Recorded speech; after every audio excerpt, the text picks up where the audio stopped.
नमस्कार, मैं भावना ठाकुर और आप देख रहे हैं कोहराम लाइव।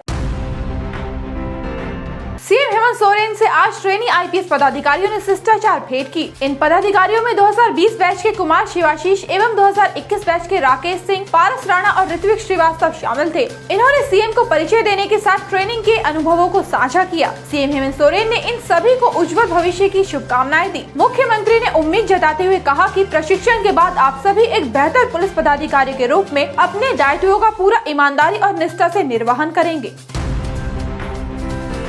झारखंड में 3 आईएएस अधिकारियों को अतिरिक्त प्रभार दिया गया है। प्रधान सचिव कार्मिक विभाग वंदना दादेल को अगले आदेश तक अपने कार्यों के साथ प्रधान सचिव गृह आपदा प्रबंधन विभाग रांची का अतिरिक्त प्रभार दिया गया है। सीएम के सचिव विनय कुमार चौबे को अगले आदेश तक सचिव सूचना एवं जनसंपर्क विभाग झारखंड रांची का अतिरिक्त प्रभार सौंपा गया। वहीं प्रधान सचिव ग्रामीण कार्य विभाग अजय कुमार सिंह को अपने कार्यों के साथ प्रधान सचिव मंत्रिमंडल सचिवालय निगरानी विभाग रांची का अतिरिक्त प्रभार दिया गया।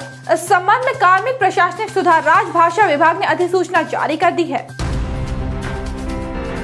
रांची के कांटाटोली स्थित मंगल टावर में ईडी ने रेड की। यह रेड अबू दोजाना के सीए दफ्तर में की गई। अबू दोजाना आरजेडी सुप्रीमो लालू यादव के करीबी माने जाते हैं। छापेमारी लैंड फॉर जॉब स्कैम के मामले को लेकर की गई। ईडी को अबू दोजाना की चार्टर्ड अकाउंटेंट अजय कुमार के बारे में जानकारी मिली थी, जिसके बाद टीम ने अजय के ऑफिस सहित अन्य ठिकानों पर दबिश दी। ऑफिस के सभी स्टाफ को ऑफिस में रहने का निर्देश दिया और फिर दस्तावेज खंगाले गए। साथ ही सीए से पूछताछ भी की गई।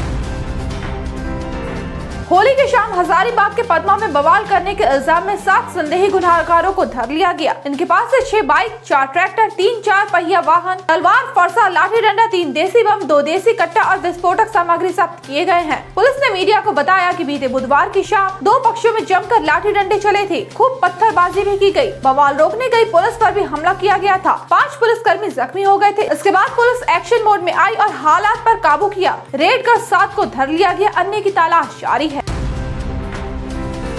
स्ट्रीट फूड की दुकान लगाने वाले अशोक चौधरी पर जानलेवा हमला किया गया। बीती रात जब वो अपनी दुकान बंद कर घर जा रहा था, तभी अज्ञात अपराधियों ने उसे छुरा मार दिया। अशोक की दुकान लोहरदगा के कूड़ू थाना क्षेत्र के जामड़ी में है। छुरा उसके गले पर लगा। वो लहूलुहान वहीं सड़क पर काफी देर तक पड़ा रहा। वहां से गुजर रहे लोगों की नजर उस पर पड़ी तो उसे कूड़ू सामुदायिक स्वास्थ्य केंद्र पहुँचाया गया। वहाँ से उसे लोहरदगा सदर अस्पताल भेज दिया गया। पुलिस हमलावरों की खोजबीन कर रही है। राजधानी रांची में आज एक बड़ा हादसा टल गया। एन वक्त पर पुलिस की पीसीआर पहुंच गई और बड़ी घटना होने से बच गई। डोरंडा के पत्थल रोड के एक दुकान के बाहर किसी सिरसिरे शख्स ने कपड़ों का ढेर रख उसमें माचिस मार दी। आग धधक उठी और फैलने लगी। तभी गश्ती पर निकली पीसीआर टीम के पुलिसकर्मियों की नजर आग पर पड़ी। पुलिसकर्मियों ने अपनी गाड़ी से पानी निकाला और फटाफट आग को बुझाया। पास लगे सीसीटीवी को खंगाल पुलिस संदेही गुनहगार तक पहुँच गयी और उसे हिरासत में ले लिया गया। सिमडेगा के कार्यपालक दंडाधिकारी पंकज भगत पर कातिलाना हमला हुआ। उन्हें बेदम मारा पीटा किया। वे सिमडेगा सदर अस्पताल में भर्ती हैं। गुरुवार देर रात कोचेडेगा गांव में उन पर हमला किया गया। हमलावरों की खोज में पुलिस जुट गई है। इल्जाम है कि बीती रात फोन कर पंकज भगत को कोचेडेगा गांव बुलाया गया। वहां उन पर तहमत लगाकर मारधाड़ की गई। किसी तरह वहां से भागे और अपनी जान बचाई। फरार गुनहगारों की तलाश में ताबड़तोड़ छापेमारी की जा रही है।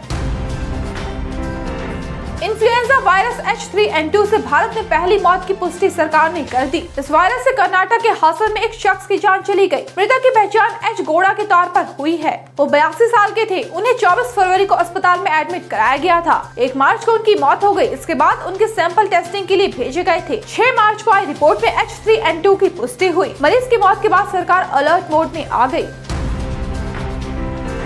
छत्तीसगढ़ के कोरबा थाने से सटे पुलिस बैरक में एक दुस्साहसिक वारदात को अंजाम दिया गया। अनजान गुंडों ने एएसआई नरेंद्र सिंह परिहार को बड़ी बेरहमी से मौत के घाट उतार दिया। उन्हें तेजधार हथियार से काट डाला गया। लगभग 55 साल के एएसआई नरेंद्र सिंह परिहार के मारे जाने की फैली खबर के बाद पुलिस महकमे में हड़कंप मच गया। पुलिस का यह बैरक कोरबा थाने से करीब 50-60 मीटर की दूरी पर है। घटना की खबर पाकर पुलिस प्रशासन के कई छोटे बड़े अधिकारी मौके पर पहुँचे। एएसआई की हत्या किसने और क्यों की, इसका खुलासा अभी नहीं हो पाया। मौके पर एफएसएल और स्क्वाड को भी बुलाया गया। ऐसे ही दिन भर की बड़ी खबरों के लिए जुड़े रहिए कोहरामलाइव.com के साथ।